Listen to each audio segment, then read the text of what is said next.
Surgery కంటే hospital bill అంటేనే భయం. అదే మధ్య తరగతికి అందుబాటు ధరలో వైద్యం. Medistar hospitals.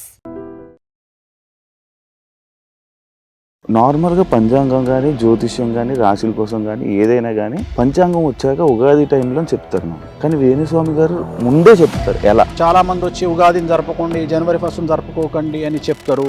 సో ఇక్కడ జనవరి 1 నాడు తాగడానికి ఒక రీజన్ కావాలి, 31 గుడికి పోవడానికి ఒక రీజన్ కావాలి. ఫస్ట్ జనవరి 1 మీరు తాగుతారా సార్? జనవరి 1 తాగన్నాను, 31 తాగుతా. డిసెంబర్ 31 ఎంజాయ్ చేసుకుంటారు. ఎంజాయ్ చేస్తానంటే నేను బయటికి పోను. ఎక్కడికో కామాఖ్యకు పోతే ఏదో చిన్న ఆర్గ్యుమెంట్ చేసిన దాన్ని గుళ్ళో నుండి వెళ్ళిపోయిండు అని చెప్పేసి పిచ్చినాయాలారా, అసలు ఒక మనిషిని గుళ్ళో నుండి వెళ్ళగొట్టేటువంటి శక్తి ఎవరికన్నా ఉంటుందా? వేణుస్వామి గారు పర్సనాలిటీ ఎలా ఉంటుంది? ఇప్పుడు మీరు ఒకటి చెప్పారు ఇందాక, ఒక సీన్ టీవీలో కామెడీ సీన్ పెట్టుకొని 2 పెగ్గులు వేసుకుని నవ్వుతానని చెప్పారు. కానీ వేణుస్వామి గారు అంత మనస్ఫూర్తిగా నవ్వడం ఎవరు చూడలే. నాకు కోపం రాదు, నాకు ఏడుపు రాదు. నేను ఒక వ్యక్తిని శత్రువుగా భావిస్తే దానికి తీవ్రమైనటువంటి చర్య జరగాలి. అది నేను తీవ్రంగా పరిగణిస్తే దాని రియాక్షన్ కూడా అంతే తీవ్రంగా ఉంటుంది. దావుద్ ఇబ్రాహిం గారు ఉన్నాడు, నా ఇంటికతో సమానం. ఎందుకంటే చంపాలని ఫిక్స్ అయితే దావుద్ ఏంది, బొక్కేంది. కామాఖ్య టెంపుల్లోనే మీకు ఇష్యూ అయిందని చెప్పారు కదా, అసలు ఏం జరిగింది అనేది ఎవరికి తెలియదు. అక్కడ జరిగింది ఏంటంటే ఇట్ ఈస్ ఎ జెలస్. రెండోది ఇట్ ఈస్ ఎ ట్రాప్. ఇప్పుడు ఉదాహరణ నువ్వు ఉన్నావు అబ్బా, నువ్వు ఒక పబ్బు పేరు చెప్పు. పోయేటప్పుడు నేనేం చేసిన అంటే, శివ అంటే నాకు పడదు, నేను సెల్ ఫోన్ పట్టుకొని గేట్ దగ్గర రెడీగా ఉంటా, అక్కడ ఉన్న బౌన్సర్లు ఇద్దరు ఆపమని చెప్పిన శివను. తెల్లారి నేను నా ఛానల్ వేసుకున్నాను. శివను మెడలు పట్టుకొని బయటికి నూకిన బౌన్సర్ వేణుస్వామి. స్వామి అనేది మీరు పెట్టుకున్నారా, పిలవాలా, ఏంటి, ఏ టైప్ ఆఫ్ స్వామి అది? వేణుస్వామి. ఇప్పుడు స్వామి అనేది నా పద్మశ్రీయా, పద్మ విభూషణ, ఆస్కారా? నేను గుంజుకొచ్చుకున్నాను ఏమన్నా? వేణుస్వామికి ఇన్ఫర్మేషన్ ఎట్లా వస్తుంది అంటే జాతకాల ద్వారా కాదంట. నేనంట పబ్బులో పోయి కూర్చుంటేనంట విడాకులు తీసుకునే వాళ్ళు పబ్బులో కూర్చొని మాట్లాడుకుంటారంట. అరే నీ అమ్మ చెప్పు తీసుకొని కొట్టాలరా, నిన్ననే ఎల్వి చెప్పు కొనుక్కొచ్చిన 60,000 పెట్టి ఒకటి, లీజింగ్ ఒకటి, థ్యాంక్ యూ ఒకటి. నేను చెప్పను, చెప్పకూడదు. ఎవరు వీకిండని. శివ కారు కొనుక్కుంటే శివ దోస్తులం అని చెప్పుకునే నాయాళ్ళు నెల రోజులు నిద్రపోడు ఎవడు. నువ్వు ఐఫోన్ కొనుక్కుంటే 2 రోజులు నిద్రపోడు. నీ ఇంటర్వ్యూ సక్సెస్ అయితే నిద్రపోడు. నీ పెళ్ళంతో నువ్వు సినిమాకు పోతే నిద్రపోడు. ఇలాంటి దొంగనా కొడుకులనా ఎంటర్టైన్ చేసేది? హిందూ సాంప్రదాయాల ప్రకారంగా పిల్లల్ని కానీ వాళ్ళని కానీ పెంచడంలో సాంప్రదాయాలు ఉండాలి, విలువలు ఉండాలి. కానీ మీరు అవన్నీ ఎందుకు, ఒక్క వేస్ట్ అని అంటుంటారు. చాలా మంది చెప్తారు డబ్బు కంటే బంధాలు అనుబంధాలు గొప్పయి. నువ్వు చిట్టి లేచి నువ్వు కష్టపడి చిట్టి లేచిన ఎగ్గొట్టిండు 10 లక్షల చిట్టి చూపి నీ బంధం అనుబంధం ఏమంటాడు? ఊరుకుంటావా నువ్వు? వాడిని వచ్చి కావాలించుకొని శివ పైసలు లేవు శివ అని కావాలించుకుంటా అనుకో. కావాలింతలు కావాలన్నా పైసలు కావాలన్నా నీకు? పైసలే. ఎక్కడ పోయింది నీ బంధం అనుబంధం? ప్రగతి గారు మన ఏదైతే ఉమెన్ పవర్ లిఫ్టింగ్లోనే మనకు సిల్వర్ మెడల్ ఏదైతే తీసుకొచ్చారో, అయితే అది వేణుస్వామి గారి వల్లనే గెలిచారా? అసలు నా వల్ల గెలిచింది అనే అంత దుర్మార్గమైన నీచ నికృష్టపు చండాలపు ఎదవనైతే నేను కాదు. అసలు సిగ్గు శరం ఉందా మాట్లాడే వాళ్లకు? అసలు ప్రగతి గారు మెడల్ కొడితే నాకేం సంబంధం అండి? ఆ క్రెడిట్ నాకెందుకు వస్తుంది? ఇప్పుడు కూడా కెమెరాముఖంగా చెప్తున్నా, ప్రగతి గారు నా వల్ల కొట్టలా, వెంకటేశ్వర స్వామి అనుగ్రహం వల్ల, బగాలముఖి అమ్మవారి వల్ల, నేను ఆమె చేసిన తారాపూజ వల్ల. ఎంత నెగిటివిటీ ఉన్నా, ఎంత మీ గురించి ఎన్ని రూమర్లు నడిచినా మీ దగ్గరికే జనం వస్తున్నారు. ఎందుకు? నన్ను నెగిటివ్గా భావించి, నన్ను ఒక వెధవ కింద భావించిన వాళ్ళు నా నిజాయితీ తెలిసిన తర్వాత నా నుండి దూరం పోవడానికి ఇష్టపడట్లేదు. నిజంగానే వేణుస్వామి లంగ పనులు చేస్తే ఎంతసేపు దొరకబట్టడానికి? ఇప్పుడు నేనున్న శివని టార్గెట్ చేయాలంటే 10 రోజులు నాది కాదనుకుంటే శివ ఎన్నిసార్లు పోతాడు బాత్రూమ్ అనేది కూడా నేను ఇన్ఫర్మేషన్ తెచ్చుకోగలుగుతాను. మీరు మంచి బ్రాండ్లు చూస్తారు కదా. First build your brand, then use your brand. Shiva first copy bag వేసుకున్నా అది జెన్యూన్ అని నమ్మే స్థాయికి శివ ఎదిగిండు అంటే శివ అంత తోపిగా ఇవ్వలేడుగా. హాయ్ హలో నమస్తే, నేను మీ anchor Shiva. Welcome to iDream Media. ఈరోజు మన ముందున్న గెస్ట్ వేణుస్వామి గారు. ఆల్రెడీ 2024లోనే నేను ఆయన ఇంటర్వ్యూ చేయడం, 2025లోనే ఇంటర్వ్యూ చేయడం జరిగింది. ఇప్పుడు కొత్త సంవత్సరం రాబోతుంది 2026. దాని గురించి అండ్ ఇంకా ఈ మధ్యకాలంలో ఇంకా చాలా వేణుస్వామి గారి దాంట్లో చాలా సిచ్యువేషన్స్ కొన్ని జరిగాయి. ఆ సిచ్యువేషన్ గురించి కొత్త విషయాల్ని తెలుసుకునే ప్రయత్నమే ఈ యొక్క ఇంటర్వ్యూ. ఆయనతో మాట్లాడి మనకు తెలియని విషయాలు తెలుసుకునే ప్రయత్నం అయితే చేద్దాం. హాయ్ సార్, ఎలా ఉన్నారు సార్? ఓం నమో వెంకటేశాయ. వెంకట సంస్థానం బ్రహ్మాండే నాస్తికించిన వెంకటేశమో దేవో నభూతో నభవిష్యతి. సూపర్. రచ్చస్య రచ్చోభ్య. ప్రతి ఇంటర్వ్యూలో ఇది చెప్తారా? స్టార్టింగ్ ఇది అంటే నేను ప్రతి ఇంటర్వ్యూ చూస్తున్నా, అది స్టార్టింగ్ అది చెప్పాకే స్టార్ట్ చేస్తారు. అంటే చెప్పేది వేణుస్వామి అనుకుంటారు, వేణుస్వామి కాదు, వెంకటేశ్వర స్వామి మాట్లాడిస్తాడు, ఆయన ఏం చెప్తే అది చేస్తాం. There is no preparing, there is no papers, nothing. So ఇప్పటి వరకు చూసినా, ఎప్పుడైనా పేపర్ చేతిలో పట్టుకొని మాట్లాడినప్పుడు చూసినావా? నేను ఇంటర్వ్యూలు చేసినాం.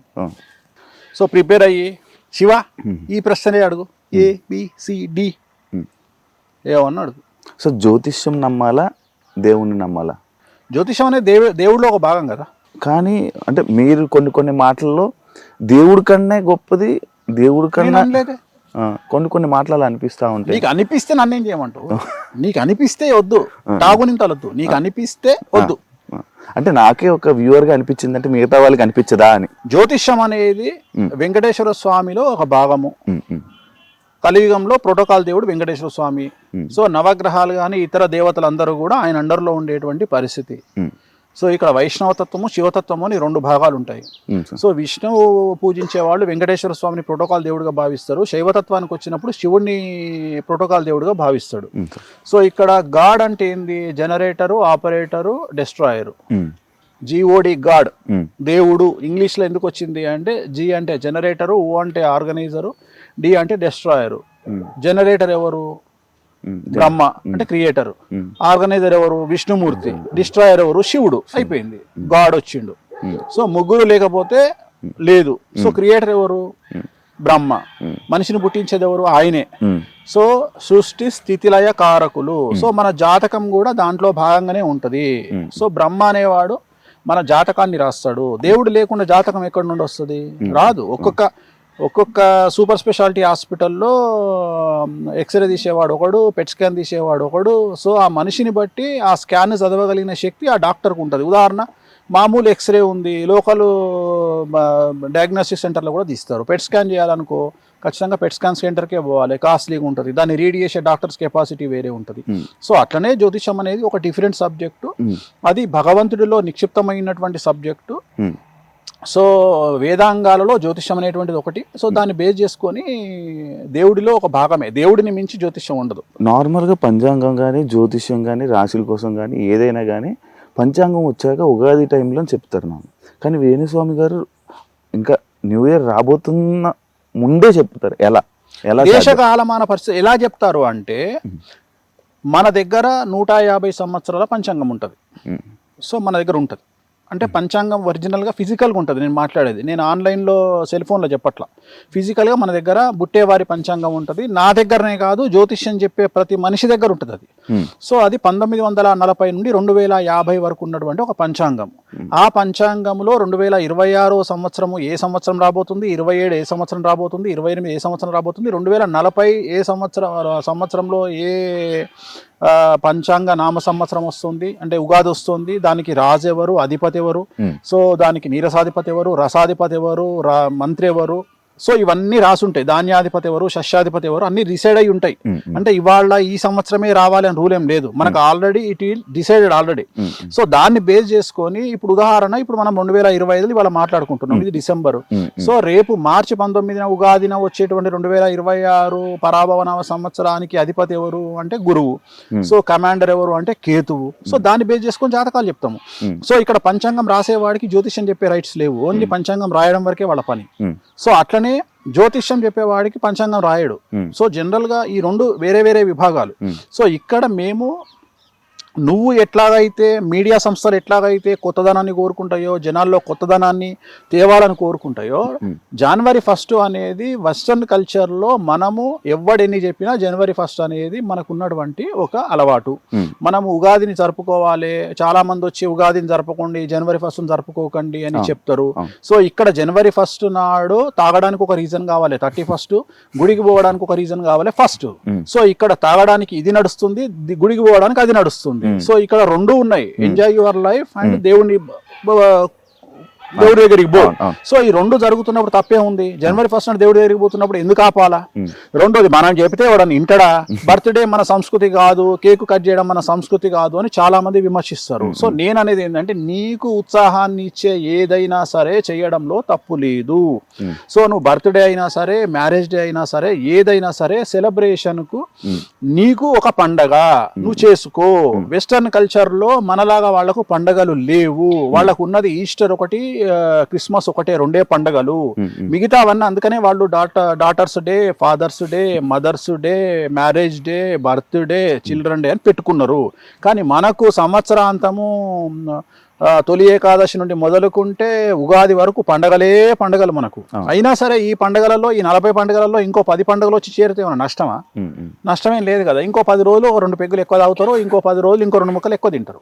సో ఇంతకు మించిన పెద్ద సంచలనాలు ఏముంటాయి లైఫ్లో? సో దీనివల్ల వచ్చిన నష్టం ఏం లేదు కదా. సో మనం ఉగాదికి స్టార్ట్ చేయాల్సింది 3 నెలల ముందు స్టార్ట్ చేస్తున్నాం. దీంట్లో ఏం తప్పు లేదే. అంటే జనాలు ఇన్ఫర్మేషన్ తీసుకోవాలనుకుంటారు. దీంట్లోనే నీ ఆన్సర్ ఉంది. జ్యోతిష్యాన్ని నమ్మకపోతే, వేణుస్వామిని నమ్మకపోతే, వేణుస్వామి పంచాంగ ప్రిడిక్షన్ కోసం జనాలు ఎందుకు వెయిట్ చేస్తారు? నువ్వు నా దగ్గరికి ఎందుకు వస్తావు? నేను జనాలకి ఎందుకు చెప్తా? సో జనాలు వెయిట్ చేస్తున్నారు వేణుస్వామి ఏం చెప్తాడో ఇందామని. సో క్యూరియాసిటీ ఉంటది. కేసీఆర్ లాగానే, కేసీఆర్ మాట్లాడితే సంచలనం, మాట్లాడకపోతే సంచలనం. వేణుస్వామి మాట్లాడితే సంచలనం, మాట్లాడకపోతే సంచలనం. సో జాతకం మీద ఆధారపడి ఉంటది. సో మన పని మనం చేసుకోవాలి, జాతకాలు చెప్పాలి. సో చాలా మంది విమర్శిస్తారు, ఉగాదికి చెప్పాల్సింది మీరు జనవరి 1కి ఎందుకు చెప్తున్నారు అంటే మా ఇష్టము. సో జనరేషన్ బట్టి మేము మారుతాము, మీడియాను బట్టి మేము మారుతాము. మమ్మల్ని మీడియా అడుగుతుంది కాబట్టి, జనాలు వెయిట్ చేస్తారు కాబట్టి మేము చెప్తున్నాము. దీంట్లో తప్పేం లేదు. ఇదేం నా సమాజానికి నష్టం కాదు. ఒకరిని కొడతలేము, ఒకరి దగ్గర గుంజుకుంటలేము. మనకి ఇన్ఫర్మేషన్ ఇస్తున్నాము, తప్పేముంది? సరే, మర్చిపోయాను స్వామి గారు, అది ఎలాగో మాట్లాడాం, న్యూ ఇయర్కి సెలబ్రేషన్ కోసం మాట్లాడాం, కానీ అందుకోసం జనవరి 1కి మీరు తాగుతారా సార్? జనవరి 1కు తాగను, డిసెంబర్ 31 తాగుతా. డిసెంబర్ 31కి ఎంజాయ్ చేసుకుంటారు పార్టీ. ఎంజాయ్ చేస్తానంటే నేను బయటికి పోను. నేను బయటికి ఎందుకు పోను అంటే, ఒక సెలబ్రిటీ స్టేటస్ వచ్చిన తర్వాత ఐఎమ్ ఏ కాంట్రవర్షియల్ పర్సన్ అంటే, ఇప్పుడు నా పరిస్థితి ఎట్లయిపోయిందంటే, నేను ఎగ్జాంపుల్, నాకు పబ్ అంటే ఇష్టం. ఇప్పుడు హైదరాబాద్లో ఓపెన్ అయిన 4 పబ్బులు, రీసెంట్గా ఓపెన్ అయిన 4-5 పబ్బులు గచ్చిబౌలిలో నా క్లయింట్లవే. సో నేను పేర్లు చెప్పను. ఇప్పుడు ప్రజెంట్ తెలంగాణను ఊపుతున్న 4-5 పబ్బులు నా క్లయింట్లవే. సో వాటికి పెద్ద పబ్బులే తోపు పబ్బులు. సో వాటికి క్లయింట్లు నా క్లయింట్లు మనమే ముహూర్తం పెట్టినాము. కానీ ఎట్లయిపోయిందంటే, ఎక్కడికో కామాఖ్యకు పోతే, కామాఖ్యకు ఓర్వలేనటువంటి ఒక పంతులు వచ్చి ఏదో చిన్న ఆర్గ్యుమెంట్ చేసిన దాన్ని గుళ్ళో నుండి వెళ్ళిపోయిండు అని చెప్పేసి ఆయన ఎవరో పెట్టంగానే, ఆయన తర్వాత మిగిలిన వాళ్ళందరూ కనీసం కన్సర్న్ లేకుండా వేణుస్వామిని ఎందుకు వెళ్ళగొడతారా గుళ్ళే నుండి, ఒక గుళ్ళో నుండి వెళ్ళగొట్టే రైట్స్ ఎవరికి ఉండవు అనేటువంటి ఇంగిత జ్ఞానం కూడా లేకుండా దాన్ని ఎవరు తమ్మునేలు పడితే వాడు తమ్మునేలు చేసి పెట్టుకున్నాను. నేను అడిగే పిచ్చినాయాలారా, అసలు ఒక మనిషిని గుళ్ళో నుండి వెళ్ళగొట్టేటువంటి శక్తి ఎవరికన్నా ఉంటుందా? ఉండదు. ఒకవేళ నిజంగానే అట్లా వెళ్ళగొడుతున్నారు అంటే మిమ్మల్ని పిచ్చినా కొడుకులాగా చూడాల్సి వస్తుంది. సో ఇలాంటి కాంట్రవర్సీస్ ఎందుకు అనే ఉద్దేశంతో నేను హోటల్కు పోను, నేను ఒక పబ్కు పోను, నేను ఎక్కడికి పోను. రెండోది, నేను ఇంత కుల్లా చెప్పినాక కూడా నేను మందావుతా అని వాడెవడో మొన్న నేను హలో అనే కళామందిర్ కళ్యాణ్ బర్త్డేకి పోయి అన్న కూర్చున్న తర్వాత నేనేం దొంగతనంగా కూర్చోలే, రాజసంగా రాజులాగా బాలయ్యబాబు చెప్పినట్టు తొడగొట్టుకొని మరీ కూర్చున్నా. ఇట్లనే కూర్చొని నేను మద్రా శ్రీధర్ రెడ్డి ప్రొడ్యూసరు ఇద్దరం కలిసి ఒక పెగ్గేసుకున్నాం. అక్కడ ఒక గ్రూప్ వచ్చి పైనుండి ఫోటోలు వీడియోలు తీసి ఇమ్మీడియట్గా అక్కడనే పంపించారు. గ్రూప్లో వచ్చింది. ఇమ్మీడియట్గా నాకు తెలిసినటువంటి ఒక ఆర్టిస్ట్ వచ్చి, అదేంది స్వామి గారు మీరు ఇక్కడే ఉన్నారు, గ్రూప్లో మీ వీడియో వచ్చింది ఏంది అంటే, నేను కూర్చున్న వీడియోని పెట్టారు. నేనన్నా తప్పేముంది తల్లి దీంట్లో, నేను పబ్లో కూర్చున్నా, భజనకు వచ్చిన. ఈ మధ్యన కొత్త ట్రెండ్ స్టార్ట్ అయింది. వేణుస్వామికి జాతకాలు చెప్తున్నాడు అంటే వాడు ఎవడో మొన్న మాట్లాడుతున్నాడు. వేణుస్వామికి ఇన్ఫర్మేషన్ ఎట్లా వస్తుంది అంటే జాతకాల ద్వారా కాదంట. నేనంట పబ్లో పోయి కూర్చుంటేనంట విడాకులు తీసుకునే వాళ్ళు పబ్లో కూర్చొని మాట్లాడుకుంటారు. అరే నీ అమ్మ చెప్పు తీసుకొని కొట్టాలరా. నిన్ననే ఎల్వి చెప్పు కొనుక్కొచ్చిన 60,000 పెట్టి ఒకటి చెప్పు తీసుకొని కొట్టాలా. ఏది ఇట్లా నా జాతకాలు చెప్పేది? వాడే యాంకర్ అడుగు, గురుగారు వేణుస్వామి గారికి ఇన్ఫర్మేషన్ ఎట్లా తెలుస్తుంది అంటారు, మీరు జ్యోతిష్యం ఆయన ఎట్లా చెప్తారంటారు, వాళ్ళు విడిపోతారు వీళ్ళు విడిపోతారు అంటే, ఏం లేదమ్మా వేణుస్వామి ఎట్లా చెప్తారంటే ఆ పబ్బులో ఆయన కనెక్షన్స్ ఉన్నాయి. అంటే విడాకులు తీసుకునే వాళ్ళు, చచ్చిపోయేటోళ్ళు, దివాలా తీసేటోళ్ళు అందరూ పబ్బులు వచ్చి వేణుస్వామి గారు మేము రేపు దివాలా తీస్తున్నాం, వేణుస్వామి గారు మేము విడాకులు తీసుకుంటున్నాం అంటే, నన్ను విమర్శించడానికి వీళ్ళు ఎంతకు దిగజారిపోయిండ్రు అంటే, వాళ్ళని చూసి నవ్వాలనా ఏడవాలనా అనే పరిస్థితిలో నేనున్నా. అంటే చివరికి నేను పబ్బుకు పోతానట, నువ్వే చెప్పు ఇప్పుడు వాస్తవంగా నువ్వు నెలకి ఎన్నిసార్లు పబ్బుకు పోతావు? 3-4 సార్లు పోతావు. నేను సంవత్సరంలో ఒకసారి కూడా పోను. ఇప్పుడు నేను గొప్ప జ్యోతిష్కున్నా, నువ్వు గొప్ప జ్యోతిష్కునివా? మీరే కాదు, నువ్వే కదా. మీరు చెప్పే విధంగా అయితే నేను చెప్పే విధంగా అయితే వాస్తవంగా నీ దుకాణం, నీ యాంకరింగ్ బంద్ చేసుకొని ఇవాళ నువ్వు మొత్తం స్టేట్ మండబెట్టేసేయాలి. అంటే నువ్వు టాప్ పొజిషన్ లో ఉన్న జ్యోతిష్కుడు, Shiva the best astrologer in Telugu states. ఎందుకంటే పబ్బులు ఉంటాడు కదా. సో విడాకులు తీసుకుంటాడు శివకే తెలుసు, చచ్చిపోయేటోడు శివకే తెలుసు. ఏమన్నా ఉందా అంటే వీళ్ళని చూసి బాధపడే స్థాయి నుండి అసహించుకునే స్థాయి నుండి చివరికి వీళ్ళను ఇంకా ఒక దరిద్రం కొట్టు పని చేస్తుంది, రోడ్డు మీద కుక్కలు చూస్తుంటే తలకాయ ఎట్లా తిప్పుకుంటాం అట్లా తిప్పుకునే పరిస్థితికి వచ్చాను నేను.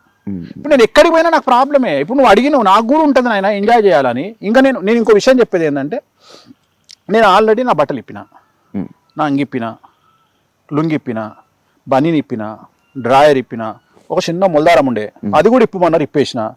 ఏం లేదురా అంటే కిడ్నీలు విక్కువలిగినాయి. ఇంకేమున్నాయి? ఏం చూపిస్తావు నా గురించి నువ్వు? ఏం చూపిస్తావు నా గురించి నువ్వు? నేను పోతే ఏం చూపిస్తావు అంటే నేను అనేది ఏంటంటే దీంట్లో కూడా నాకేం నష్టం లేదు. సో నేను అనే పాయింట్ ఏంటంటే వేణుస్వామి పబ్బుకు పోయిండు, పబ్బులో సేద తీరుతున్న వేణుస్వామి పబ్బులోనే సేద తీరుతారు. దీంట్లో లాజిక్ ఏముంది? దీంట్లో ఇన్ఫర్మేషన్ ఏముంది? సో అందుకని బంద్ చేసుకున్నా. సో అందుకని ఇంట్లో హ్యాపీగా నచ్చిన ఫుడ్ తెప్పించుకొని మంచిగా సినిమాలు కాదు మన జంధ్యాల గారి కామెడీ ఆహనా పెళ్ళంట పెట్టుకొని ఆ టైప్ లో ఒక కామెడీ సినిమా పెట్టుకొని మంచిగా ఎన్ఎస్సి కానీ మంచి పెగ్గేసుకొని వేడి నీళ్ళతోని అలా తింటూ అలా ఎంజాయ్ చేసి 11:30 కల్లా పడుకుంటా. అంత ఫస్ట్ సైలెంట్ లో పెట్టి పడుకుంటా. ఓన్లీ 31st మళ్ళీ ఫస్ట్ నుండి 1:30కి పడుకుంటా. ఎందుకంటే ఈ ఫోన్లు ఈ శుభాకాంక్షలు నాకు వద్దు ఈ శుభాకాంక్షలు. మళ్ళా నేను ఉగాదికి నేను అందరికి నేనే పెడతా, ఈ సంవత్సరం నీకు బాగుండాలి, నువ్వు బాగుపడాలి, నీకు అన్ని గ్రహాలు అనుకూలంగా లేకున్నా నువ్వు కోట్లు సంపాదించాలి అని నేనే పెడతా.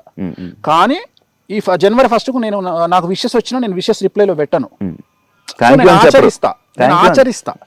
నేను నాకు ఎవరన్నా చెప్తే నేను థ్యాంక్ నా లైఫ్ లో ప్లీజింగ్ థ్యాంక్ యూ ఉండదు. నా లైఫ్ లో ప్లీజింగ్ థ్యాంక్ యూ ఉండదు. చాలా పెద్ద పదాలు దొంగ నా కొడుకులు ఇంగ్లీష్ వాడు మనకు అలవాటు చేసిపోయిండు.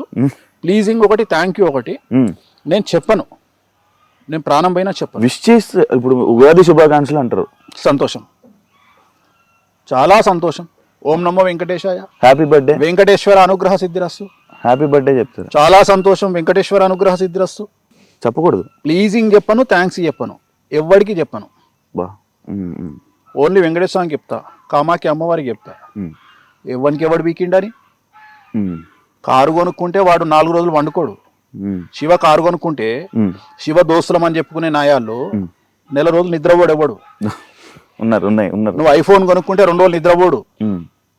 నీ ఇంటర్వ్యూ సక్సెస్ అయితే నిద్రపోడు. నీ పెళ్ళంతో నువ్వు సినిమాకు పోతే నిద్రపోడు. ఇలాంటి దొంగనా కొడుకులనా ఎంటర్టైన్ చేసేది. సో కలియుగంలో మరీ ముఖ్యంగా తెలుగు స్టేట్లో ఉన్నంత చండాలము, జెలసు ఇంకా ప్రపంచంలో ఎక్కడా లేదు. సో చాలా చాలా చాలా చాలా దరిద్రంగా ఉంది సిచ్యువేషన్. సో దానికి తగ్గట్టుగా దేశ కాలమాన పరిస్థితులను బట్టి మనం నడుచుకోవాలి. కాబట్టి సాధ్యమైనంత వరకు ప్రైవేట్ లైఫ్ అంటేనే నాకు ఇష్టము. ఒకవేళ నేనేమన్నా ఎంజాయ్ చేయాలనుకుంటే వేరే దేశానికి పోయినప్పుడు చాలా హ్యాపీగా ఎంజాయ్ చేస్తా. అది కూడా తెలుగు జనాలు, ఇండియన్స్ లేనటువంటి ప్రాంతాలు ఎంచుకొని మరీ చేస్తా. చివరికి లండన్ పోతే మనోళ్ళే నమస్తే కాక అంటారు. కానీ అభిమానులు ఉన్నారులేండి మీకు. నాకు అభిమానులు భయంకరంగా ఉన్నారు.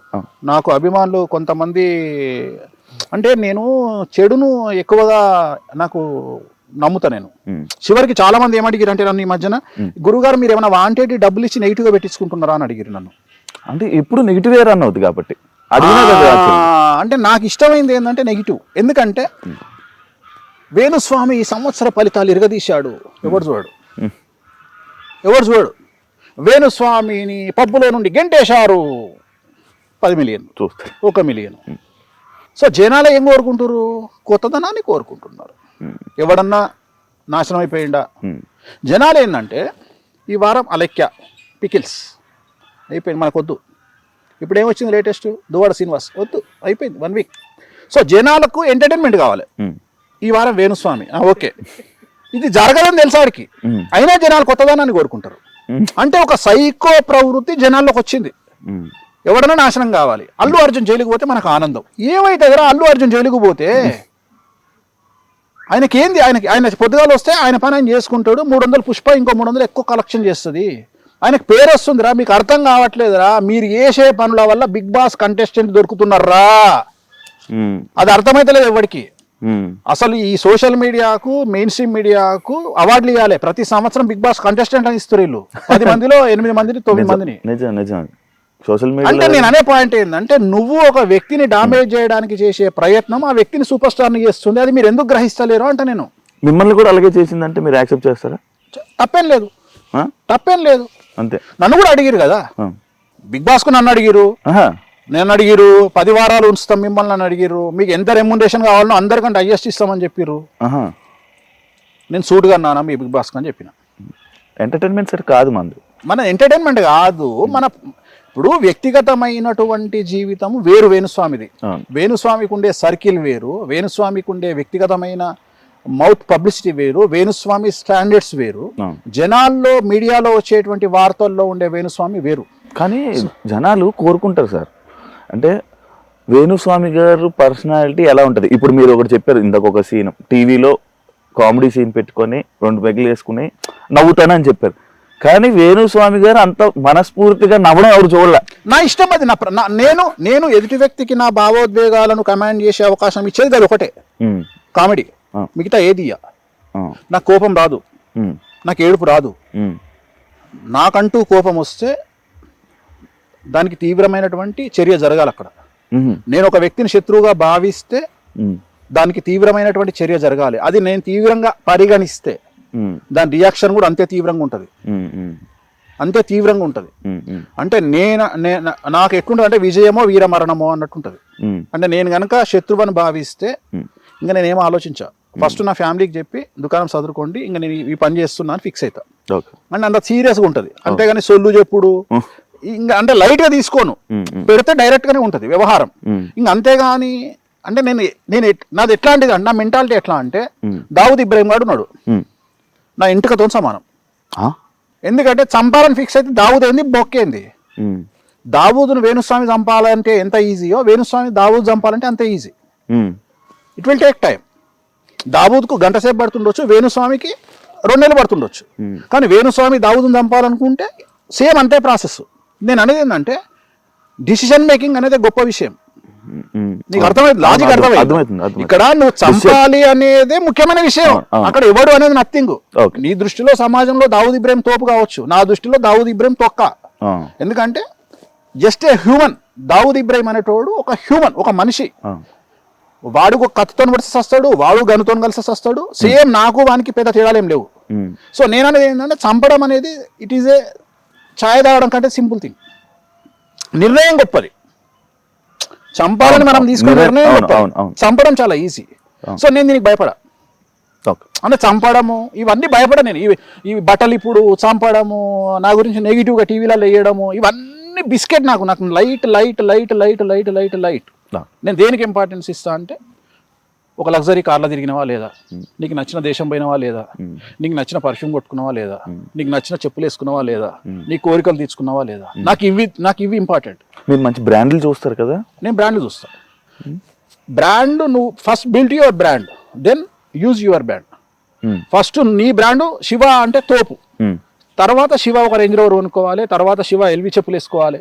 అంతేగాని శివ ఏ రేంజ్కి ఎదగాలంటే, శివ ఫస్ట్ కాపీ బ్యాగ్ వేసుకున్నా అది జెన్యూన్ అని నమ్మే స్థాయికి శివ ఎదిగిండు అంటే శివ అంత తోపిగా ఇవ్వలేడుగా.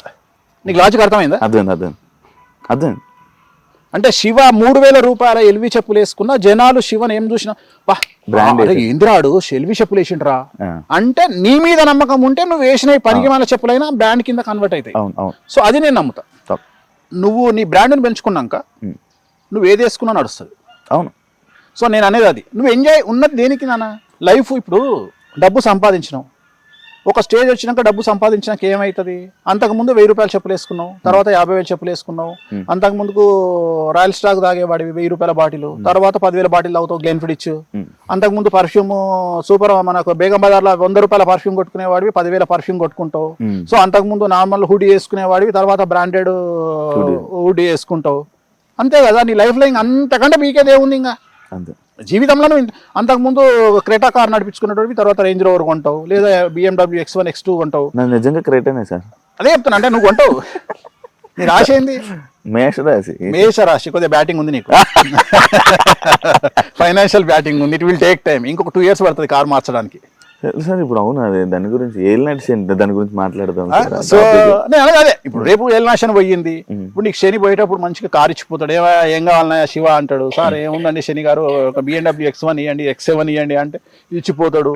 సో ఇంతకంటే ఏముంటది లైఫ్ లో, ఇంతకంటే ఏముంటది కదా. సో నేను అనేది అదే చెప్తున్నాను, నువ్వు when you are growing in financial నీ లైఫ్ స్టైల్ మారుతుంది. అంటే నేను అనేది ఏంటంటే ఇప్పుడు ఒక డబ్బులు ఉన్నాయి కదా అని జెట్ అయితే కొనలేం కదా, జెట్ అయితే కొనలేం, మహా చేస్తే ఫస్ట్ క్లాస్లో పోతావు, ఇండియాలో అయితే బిజినెస్ క్లాస్ పోతావు, ఇంకా వేరే కంట్రీకి పోతే ఫస్ట్ క్లాస్ పోతావు.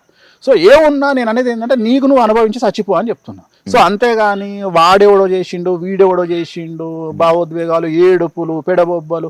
తెలుగు రాష్ట్రాలలో బ్రతుకుతున్నావు అంటే అన్నిటికీ సిద్ధంగా ఉంటేనే తెలుగు రాష్ట్రాలలో ఉండండి, లేదా యూకే వీసా US వీసా తీసుకొని యూరప్ వీసా తీసుకొని సంకల బట్టలు పెట్టుకొని చక్కగా పీకండి.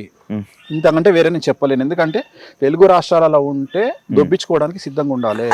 సో నేను ఎప్పుడు ఎవడు ఎక్కడ ట్రోల్ చేస్తాడో తెలియదు, నువ్వు ఎప్పుడు మీమ్ సరుకు అవుతావో తెలియదు, నిన్ను ఎప్పుడు ఎవడు టార్గెట్ చేస్తాడో తెలియదు, ఏ ఛానల్లో నువ్వు వస్తావో తెలియదు, ఏ రకంగా వస్తావో తెలియదు. సో నిన్ను ఎనీ టైం నువ్వు సెలబ్రిటీ అయితే చాలు, నిన్ను ఏ పార్టీ వాడు ఇరికిస్తాడో తెలియదు.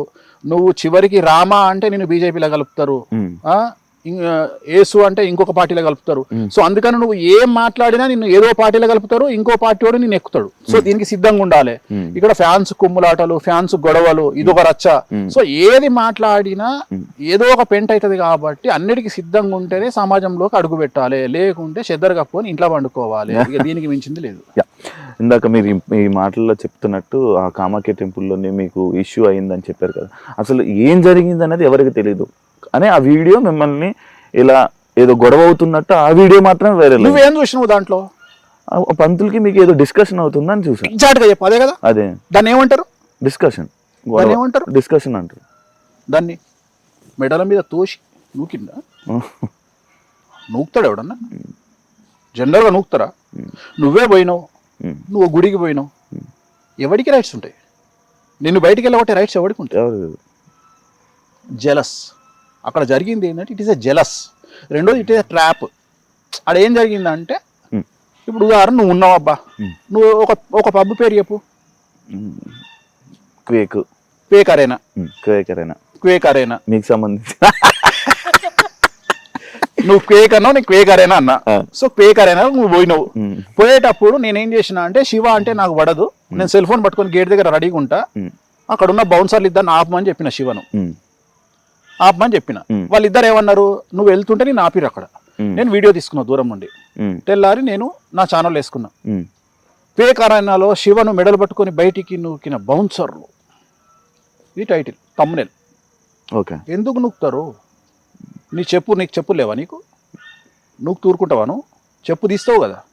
అంతే, కావాలని జరిగింది సిచ్యువేషన్. ఒకటి ప్లాన్ చేసుకుంటూ నేనేమంటా అంటే దీంట్లో వచ్చిందే ఉంది. ఇప్పుడు దీనికోసం నేను దీనికి ఎక్స్ప్లెనేషను, దీని దుకాణం, నేను దీని గురించి మళ్ళీ బయటకు వచ్చి చెప్పుకోవాలి. ఇప్పుడు నీకు లాంటి తెలివిగల్లోకి ఏమర్థమవుతుంది? That is only a discussion. నీకు అర్థమైంది ఏంటంటే డిస్కషన్, అంతే కదా. సింపుల్. డిస్కషన్ ఎక్కడైనా జరగచ్చు కదా. కానీ మెడలు బట్టి బయటికి నూకిర్రు, తొక్కిండ్రు, నారదీసిర్రు, కొండ మించి కిందికి పడేసిర్రు, సముద్రంలో కప్పిపెట్టిర్రు. ఎందుకు జరుగుతాయి ఇవన్నీ? సో నేను అనేది పాయింట్ ఏంటంటే దేనికి అవకాశం వచ్చింది అంటే ఇలాంటి వేసుకోవడానికి అవకాశం వస్తుంది కాబట్టి ఇందాక నేను చెప్పింది, నేను ఎందుకు అవాయిడ్ చేస్తున్న పబ్లిక్లోకి వెళ్ళకుండా అంటే దిట్ ఈస్ ద రీజన్. ప్రతిదానికి ఎక్స్ప్లెనేషన్ ఇచ్చుకుంటూ పోలేను కదా. ఎందుకు ఎక్స్ప్లెనేషన్ ఇవ్వడం? నాకు నేను ఇవ్వదలుచుకోలే ఎక్స్ప్లెనేషన్లు. నేను అనేది ఏంటంటే నా లైఫ్ ఏందో నాకు నేను అనుకున్నది ఏం తెలుసా, వెరీ క్లియర్. నేను జనాల్ని పిచ్చోళ్ళని చేయాలని, జనాలంటే నా గురించి నెగిటివ్గా మాట్లాడే వాళ్ళను పిచ్చోళ్ళని చేయాలని ఫిక్స్ అయినా. కాన్సెప్ట్ అర్థం కాలేదు సార్. నేను నా గురించి నెగిటివ్గా మాట్లాడే వాళ్ళను పిచ్చోళ్ళని చేయాలి అని ఫిక్స్ అయినా. ఓకే. ఎట్లా అంటే నువ్వు చూస్తున్నవన్నీ చెడే నా గురించి, అవేమి నిజాలు కావు. నెగిటివ్గా నా గురించి ప్రాపగండా, అవేమి నిజాలు కావు. నిజాలు కానప్పుడు ఏమవుతుంది? జనాలు ఏం రియాక్ట్ అవుతారు? ఇప్పుడు ఉదాహరణ చెప్తా నీకు. ఇప్పుడు తిరుపతి వెంకటేశ్వర స్వామి దేవాలయంలో కొబ్బరికాయ కొడతారు అని నేను చెప్పింది అనుకో, లేకపోతే నువ్వే చెప్పినావు అనుకో, శివ చెప్పిండు టీవీలో తిరుపతి దేవాలయంలో కొబ్బరికాయలు కొడుతున్నారు అన్నాడు అనుకో, ఫస్ట్ జనాలు ఏం చేస్తారు? నమ్ముతారు. నమ్మి వెళ్ళి చూడడానికి ట్రై చేస్తారు. తిరుపతిలో కొబ్బరికాయలు కొడతారా? కొట్టరు. జనాలు చూసి ఏమనుకుంటారు? అప్పుడు ఎదో ఎవడవుతాడు? శివ అవుతాడు. నీకు లాజిక్ అర్థం అదే నువ్వు నీ ఛానల్లో అదే. ఇదే ఐ డ్రీమ్ ఛానల్లో తిరుపతి దేవాలయంలో కొబ్బరికాయలు కొడుతున్నారు అని నువ్వు పెట్టినావబ్బా. అవును అదే ఫస్ట్ జనాలు ఇక్కడ నమ్మేశారు, తిరుపతికి పోయి చూసిర్రు, కొబ్బరికాయలు కొడతలేరుగా తిరుపతిలో, శివగాడేంద్ర కొబ్బరికాయలు కొడుతుండని ఇచ్చిండు అంటే అప్పుడు ఏదో ఓడేయండు. యాక్చువల్లీ వాళ్ళు జనాలు అవుతారు కదా, నేను ఏదో చెప్పేశాను, నువ్వే అవుతావు, నేను నమ్మరు కదా. నెక్స్ట్ నీ క్రెడిబిలిటీ పోయింది కదా. నెక్స్ట్ టైం నుంచి నమ్మరు. ఇది కావాలి నాకు, ఇదే కావాలి. కానీ మీకు ఎంత నెగిటివిటీ ఉన్నా, ఎంత మీ గురించి ఎన్ని రూమర్లు నడిచినా, ఏమి నడిచినా మీ దగ్గరికే జనం వస్తున్నారు. ఎందుకు? నాకున్న పిఆర్, నా మౌత్ పబ్లిసిటీ నా దగ్గర, నేను నా నిజాయితీ నమ్ముతున్నారు కాబట్టి జనాలు, నా నిజాయితీని నమ్ముతున్నారు కాబట్టి జనాలు. ఎందుకంటే నేను చెప్పే దేవాలయాలలో ఎక్కడైతే దేవాలయాలు, రాజరప్ప కానీ, హిమాచల్ ప్రదేశ్ కానీ, కామాఖ్య కానీ, తారాపీఠ్ కానీ, నేను ఏ దేవాలయాల గురించి మాట్లాడుతున్నానో ఆ దేవాలయాలలో జరుగుతున్నటువంటి తంత్ర మార్గం గురించి మాట్లాడుతున్నానో, అక్కడ జరిగేటువంటి దేవాలయాలన్నిట్లలో వామాచార విధానంలో అక్కడ తంత్ర మార్గం, వామాచారం అంటే తంత్ర మార్గం, తంత్ర మార్గంలో నాన్ వెజ్ లిక్కర్ ఉంటుంది అని చిన్నపిల్లగాని అడిగినా చెప్తారు. లేదు అని ఇక్కడ మాట్లాడే వాళ్ళు జనాలు వెళ్ళి డిసైడ్ చేసుకొని వచ్చిన తర్వాత వాళ్ళకు క్లారిటీ వస్తుంది. అంటే ఇన్ని రోజులు వేణుస్వామి చెప్పింది నిజం, మనం కూడా ఎదవలమైనము అన్న చూసి, సో వేణుస్వామి చెప్పింది నిజం, వేణుస్వామి నిజాలే మాట్లాడుతుండు, మనమే ఎదవలమైనమని చెప్పి జనాలు క్లారిటీ తెచ్చుకుంటారు. కామాఖ్య పోయినా, రాజరప్ప పోయినా, తారాపీఠ్ పోయినా, ఎక్కడికి పోయినా కానీ వాళ్ళకు క్లారిటీ వస్తుంది, ఇక్కడ జరిగేటువంటి తంతు ఇది అని వాళ్ళకు క్లారిటీ వచ్చింది. దానివల్ల ఏమవుతుంది అంటే డైరెక్ట్ నమ్మడం కంటే కూడా మంచి స్నేహితం కంటే గొడవలైనటువంటి స్నేహితులుగా మారిన వాళ్ళు చాలా రోజులు కలిసి ఉంటారు, అట్లనే చాలా స్ట్రాంగ్ ఉంటారు. అట్లనే నన్ను నెగిటివ్గా భావించి, నన్ను ఒక వెధవ కింద భావించిన వాళ్ళు నా నిజాయితీ తెలిసిన తర్వాత నా నుండి దూరం పోవడానికి ఇష్టపడట్లా. సో ఇది నాకు బాగా హెల్ప్ అవుతుంది. సో అందుకనే నేను ఎంత నెగిటివ్ వచ్చినా ఐ ఫీల్ వెరీ హ్యాపీ. ఏంది అంటే ఇంకా పెరుగుతుంది నా పిఆర్. అంటే నాకు ఎంత నెగిటివ్ వస్తే అక్కడికి వచ్చిన తర్వాత అంత క్లారిటీ వస్తుంది, అంత క్లారిటీ. అక్కడికి వెళ్ళి చూసుకొని ఏం చెప్పింది రైట్ అనుకుని మళ్ళీ మీ దగ్గరకు. ఇప్పుడు ఎక్కడో పార్టీ అవుతుంది నాకు, ఇప్పుడు ఎక్కడో పార్టీ అవుతుంది నాకు తెలిసిన ఒక అమ్మాయి, ఒక హీరోయిన్ పార్టీ చేసుకుంటుంటే ఎవడో ఫోన్ చేసి అక్కడ డ్రగ్స్ వాడుతున్నారు అన్నారు. అమ్మాయి దగ్గరికి వెళ్ళి తీరా చూస్తే డ్రగ్స్ లేవు, ఏం లేవు అక్కడ. పాపం ఆ పిల్ల ఏదో దీవాళి ఫంక్షన్ చేసుకుంటుంది. సో తీరా చూస్తే అక్కడ ఏం లేదనేటప్పుడు పోలీసు వాళ్ళకి ఒక క్లారిటీ వచ్చింది, ఈ అమ్మాయిని ఎవరో టార్గెట్ చేస్తున్నారు అని. అట్లనే జనాలు కూడా ఒక క్లారిటీ వచ్చింది, ఏంటి అంటే ఇది వాంటెడ్లీ జరుగుతున్న వ్యవహారము, దీంట్లో వేణుస్వామిది ఏం తప్పు లేదు, వేణుస్వామి వెరీ క్లియర్గా ఉన్నాడు ఈ సబ్జెక్ట్లో, ఇది నిజాలు చెప్తున్నాడు వేణుస్వామి, కామాఖ్య గురించి నిజాలు చెప్తున్నాడు, మటన్ గురించి నిజాలు చెప్తున్నాడు, మందు గురించి నిజాలు చెప్తున్నాడు. రెండోది వేణుస్వామి జనరల్గా అందరూ దొంగలు, ఎవరైనా మందు తాగేవాడు వేరే కమ్యూనిటీ వాళ్ళు కూడా తప్పించుకొని తిరుగుతారు. అట్లాంటిది వేణుస్వామి నేను మందు తాగుతాం, మాంసం తింటా అంటే తప్పే ఉంది, ఈ జనరేషన్లో తింటే తప్పే ఉంది. ఇప్పుడు మనం ప్రసాదం రూపంలో తింటున్నాము, ఇవాళ మనం వాడే మెడిసిన్లో కూడా డ్రగ్స్ ఉంటాయి, మన స్టెరాయిడ్స్ ఉంటాయి. సో వాటి వల్ల మనకు సైడ్ ఎఫెక్ట్ కూడా ఉంటాయి, బట్ మనం తొందరగా కోలుకోవాలంటే వాటిని వాడతాము. అట్లనే ఈ మన ఇట్లాంటి అమ్మవారిని పూజించడం వల్ల మనకు కావాల్సినటువంటి లబ్ధి చేకూరుతుంది. సో తప్పేం లేదు, వేణుస్వామి నిజాలే చెప్తున్నాడు అని ఒక క్లారిటీకి వస్తున్నారు. సో దానివల్ల నాకేం ప్రాబ్లం లేదు. నేను అనేది ఏంటంటే, నేను ఎప్పుడు భయపడతా అంటే, నేను సమాజానికి, శాస్త్రానికి, తంత్ర మార్గానికి, అమ్మవార్లకు వ్యతిరేకమైనటువంటి పనులు చేసినప్పుడు నిజంగానే ఖచ్చితంగా నాకు భయం ఉంటుంది. రెండవది, నేను ఎక్కువ కాలం సమాజంలో మనుగడ సాగించలేను. ఎందుకంటే మనతో మాట్లాడుతున్న వ్యక్తి ఎక్కడ కెమెరా పెట్టుకొచ్చిండు, సెల్ ఫోన్ల కెమెరా ఉందా, చెప్పుల కెమెరా ఉందా, తలకాయ కెమెరా ఉందా, గుండీల కెమెరా ఉందా తెలియనప్పుడు నేను నిజంగానే లంగ పనులు చేస్తే ఈ పాటికి నాది వెండి తెర మీద ఐమాక్స్ వేసి చూపిద్దురు. వేణుస్వామి చేసే లంగ పనులు ఇన్ని రోజులు ఎందుకు ఏం దొరుకుతలేవు అంటే నేను ఏం చేస్తలేను కాబట్టి. నిజంగానే వేణుస్వామి లంగ పనులు చేస్తే ఎంతసేపు దొరకబట్టడానికి? ఎవడు ఇప్పుడు నేనున్న శివని టార్గెట్ చేయాలంటే 10 రోజులు నాది కాదనుకుంటే శివ ఎన్నిసార్లు పోతాడు బాత్రూమ్లో అనేది కూడా నేను ఇన్ఫర్మేషన్ తెచ్చుకోగలుగుతా నాకున్న ఇన్ఫ్లుయెన్స్కు. అది నీకు వర్తిస్తుంది, నాకు వర్తిస్తుంది. నన్ను నువ్వు టార్గెట్ చేసినా నీకు అంతే వర్తిస్తుంది, నేను టార్గెట్ చేసినా అంతే. నువ్వు ఎన్నిసార్లు ఆవలిస్తున్నావు కూడా నేను లెక్క పెట్టగలుగుతా నాకున్న ఇన్ఫర్మేషన్ బట్టి. సో పెద్ద విషయం ఏముంది ఇక్కడ, ఎవరు శుద్ధపూస కాదు కదా. నీకు వ్యక్తిగతమైన జీవితం ఉంటుంది, నాకు వ్యక్తిగతమైన జీవితం ఉంటుంది. సో నేను బౌండరీస్కి లోబడి నా పనులు నేను చేసుకుంటున్నా, నేను ఎక్కడ తప్పులు చేయట్లా. నేను సమాజానికి విరుద్ధం, నేను రేపులు, మర్డర్లు, మానభంగాలు చేస్తే నన్ను సేమ్ యాజ్ శిక్షిస్తుంది న్యాయస్థానం. నేను అట్లాంటి పనులు చేయట్లా. నేను నా సబ్జెక్ట్కు లోబడి నాకున్నటువంటి చరిత్రకు లోబడి శాస్త్రానికి లోబడి నా పనులు నేను చేసుకుంటున్నా. నేను ఎక్కడా తప్పుడు పనులు చేయట్లా. ఒకవేళ తప్పుడు పనులు నేను సమాజానికి తెలియకుండా చేసినా అమ్మవారు నన్ను నాశనం చేస్తుంది, ఊరుకోదు అమ్మవారు. ఎందుకంటే ఇలాంటి విద్యలు మనం తప్పు చేస్తే ఫస్ట్ దహనం అయ్యేది మేమే, మమ్మల్ని దహించేస్తుంది అమ్మవారు. మేమేమైనా తప్పు చేస్తే ఉగ్రదేవతల విషయంలో వామాచారంలో. సో అందుకని మేము తప్పులు చెయ్యం ఎక్కడ. అలా మా జోలికి వస్తే కూడా అమ్మవాళ్ళు ఊరుకోరు. ఎందుకంటే అందుకనే మా జోలికి రారు ఎవ్వరు. జనరల్గా వామాచార తంత్ర మార్గంలో ఉండే వాళ్ళ జోలికి ఎందుకు పోరు అంటే ఇది ఎందుకు వీళ్ళతో తలకాయ నొప్పి, వీళ్ళు ఉగ్రదేవతలను పూజిస్తారు, డేంజర్, వీళ్ళతో పోవద్దు. ఎందుకంటే మేము ఊరుకున్న అమ్మవాళ్ళు ఊరుకోరు. అందుకని మేము జనరల్గా ఎవరి జోలికి పోము. మేము వ్యక్తిగతంగా నా పని నేను చేసుకుంటా. సో దానివల్ల నాకు వచ్చే నష్టమేం లేదు.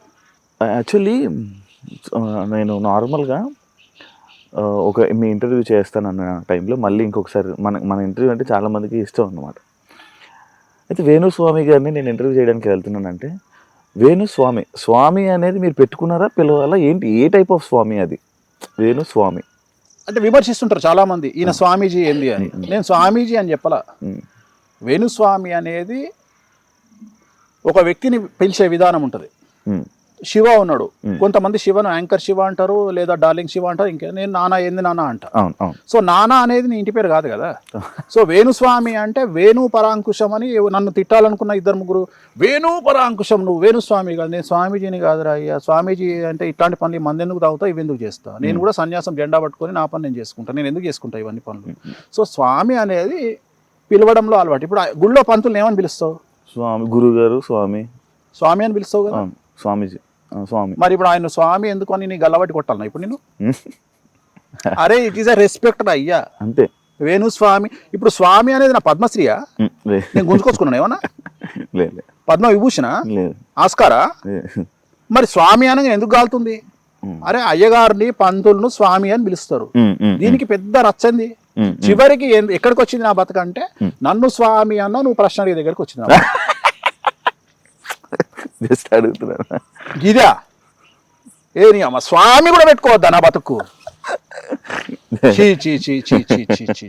గిదే నా పరిస్థితి. ఇక జనాలే అర్థం చేసుకోవాలి. ఇప్పుడు దీని వల్ల 2 తెలుగు రాష్ట్రాలకు గాని, మా ఇంటి ముందర కుక్క పిల్లకు గాని, మా ఇంటి ముందర పిల్లి పిల్లకు గాని, నా ఆఫీసులో కుక్కలకు గాని, నా ఫామ్ ఏమైనా ఎఫెక్ట్ అవుతుందా? అసలు ఎవరికైనా ఎఫెక్ట్, ఈ స్వామి అనే పేరుతో ఎవరికైనా ఎఫెక్ట్ అయిందా? నేనేమన్నా డాక్టర్ అని పెట్టుకున్నానా, ఆర్థోపెడిషియన్ అని పెట్టుకున్నానా, జనరల్ సర్జన్ అని పెట్టుకున్నానా, ఎమ్మెల్యే అని పెట్టుకున్నానా? ఏం స్వామి, అది కూడా జనాలు పిలిచిన పేరు. స్వామి గారు చెప్పండి అని నువ్వే అంటావు. సరే వాళ్ళు కోరుకుంటారు ఏమరా వేనుగా అనుమంటారు, అనుమానం మరి అట్లా కూడా. అంటే వాళ్ళ మనసు అది ఉందేమో స్వామి అనే పేరు ఎందుకు పెట్టుకున్నాడు అని. అంటే లైక్ స్వామీజీయా, లైక్ స్వామికి స్వామీజీకి చాలా తేడా ఉంది. నేను స్వామీజీని కాదు, జనాలు పంతులుగా భావించి తెలంగాణ పంతులను అయ్యగారు అంటారు, అట్లనే గుడిల పంతులను స్వామి అంటారు. అంటే దిస్ ఈజ్ ఎ రెస్పెక్ట్. స్వామి అనేది ఒక రెస్పెక్ట్, ఒక మనిషిని పిలవడంలో ఒక రెస్పెక్ట్. సో ఎలాగైతే ప్రస్తుతం తెలుగు మీడియాలో డ్రైవర్ దగ్గర నుండి కెమెరామెన్ దగ్గర నుండి ప్రతి ఒక్కళ్ళు జర్నలిస్టులను ఎట్లా చెప్పుకుంటుర్రో, చివరికి న్యూస్ రీడర్ జర్నలిస్టే, లైట్ మెన్ జర్నలిస్టే, డ్రైవర్ జర్నలిస్టే, అంటే ప్రతి ఒక్కళ్ళు జర్నలిస్ట్ కార్డు తీసుకొని జర్నలిస్ట్ అని ఎట్లా చెప్పుకుంటుర్రో, అట్లా నేను గుళ్ళో పంతులు స్వామి అని పిలిచినట్టుగా నన్ను కూడా స్వామి అని పిలుస్తున్నారు. అంతే, ఇది స్వామి అంతే. ఇది దీనికి ఇది డాక్టరేట్ కాదు, ఎమ్మెల్యే కాదు, ఎంపీ కాదు, అన్నిటికన్నా ముఖ్యము ఇది పద్మశ్రీ కాదు. నేను